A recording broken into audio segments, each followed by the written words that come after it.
Chapter 6 को continue कर रहे हैं। मैं लक्ष्मी यादव, विज्ञान विषय के साथ। साइंस में अब जो है चैप्टर 6 से वो बायोलॉजी का पार्ट शुरू हो गया है। किसका पार्ट? बायोलॉजी। आप सब जानते हैं साइंस में 3 पार्ट होते हैं, क्या? फिजिक्स, केमिस्ट्री और बायोलॉजी। ठीक है, ये क्या है? बायोलॉजी का पार्ट है। ठीक है, हम लोग पढ़ रहे हैं सेल। किसके बारे में? कोशिका के बारे में हम लोग पढ़ रहे हैं। कोशिका के बारे में हम लोग ये जानते हैं, कोशिका भी किसी भी जीव के शरीर की सबसे छोटी संरचनात्मक और क्रियात्मक इकाई है। ठीक है, अगर सेल है, सेल हमारे शरीर की सबसे छोटी संरचनात्मक क्रियात्मक इकाई है, तो इसे सबसे पहले किसी ने खोजा होगा ना। तो सेल को सबसे पहले खोजा था रॉबर्ट हुक नाम के एक वैज्ञानिक थे। 1665 के आसपास इन्होंने सबसे पहले सेल को खोजा था। ये मधुमक्खी के छत्ते को देखकर सपोज किए थे कि जैसे उसका छत्ता है उसमें छोटे छोटे क्या है, घर होते हैं, ऐसे ही सेल की कुछ संरचना होती है। फिर उन्होंने माइक्रोस्कोप की हेल्प से सूक्ष्म जीव को देखा था। इन्होंने ही सबसे पहले सेल की थियरी को दिया था। कब? 1665 में। ठीक है, सेल की खोज रॉबर्ट हुक ने किया था, इसीलिए इन्हें फादर ऑफ साइटोलॉजी कहा जाता है। किसके पिता?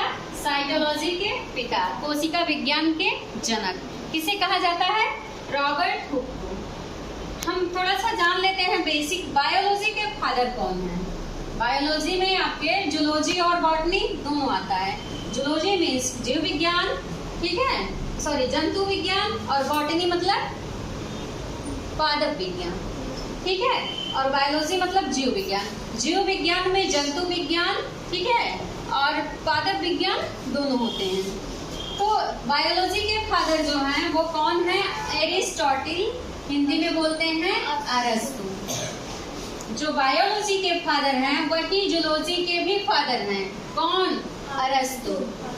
लेकिन बॉटनी के फादर जो हैं वो थियोफ्रेस्टस हैं। कौन है? थियोफ्रेस्टस। ठीक है, अब हम लोग ये जान लें कि कोशिका विज्ञान जो है उसके अध्ययन को क्या कहेंगे? साइटोलॉजी। जो सेल है उसके स्टडी की एक स्पेशल ब्रांच है, उस ब्रांच को क्या कहते हैं? साइटोलॉजी। ठीक है, उसके बाद आता है सिद्धांत। तो कोशिका का सिद्धांत जो है वो किसने दिया था? स्लाइडेन व श्वान नाम के 2 वैज्ञानिक थे। इन्होंने कोशिका का सिद्धांत दिया था। पादप कोशिका का सिद्धांत स्लाइडेन ने दिया था और जंतु कोशिका का सिद्धांत श्वान ने दिया था। ठीक है, और कोशिका विज्ञान के पितामह रॉबर्ट हुक आपको मैंने बताया। इसके बाद हम ये देखेंगे कि सबसे छोटी, सबसे बड़ी और सबसे लंबी कोशिका कौन सी होती है। तो सबसे छोटी कोशिका जो होती है ये माइकोप्लाज्मा की होती है। ये एक क्या है? बैक्टीरिया है।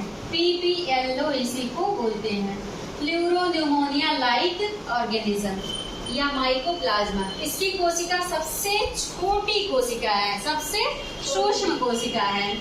और अगर सबसे बड़ी कोशिका को देखा जाए तो शुतुरमुर्ग जान रहे हैं ना, शुतुरमुर्ग का अंडा जो है ये सबसे बड़ी कोशिका है।